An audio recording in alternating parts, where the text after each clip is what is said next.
همتون حس میکنین که صدای من رو یه جا شنیدید، ولی نه، این واقعیت نداره. میدونی چرا؟ چون من اصلا تو استودیویی کار نکردم. برای یهو با خودتون فکر میکنین، یهو به قدیما میرین میگن که این پسر چطور میتونه صدا شبیه یکی از دوبلورهای قدیمی باشه. منم راستش نمیتونم. برای توی خیالم خیلی تصورات زیادی کردم. نشستم با شخصیت‌های کارتونی و فیلم‌ها و شخصیت‌های دیگه صحبت کردم.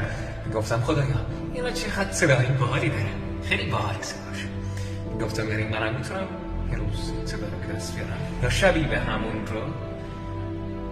و خیلی با انیمیشن کارتونا صحبت میکردم، مثلا شای خودشون صحبت میکردم. اینجا نمیشه گفت دوبلوری میکردم. آره از بچگی برای اون موقع صدام بهتر نبود. بعد از بلوغ یه کوچولو تمرین دیدم نه یه چیزایی میشه. خوبه.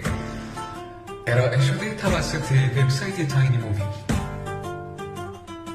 سرپرست گوینده مهرداد رئیس. تقدیم به فارسی زبانان جهان. خیلی عشقی قربونت برم. مراکش تو منه. را توی قلب منه.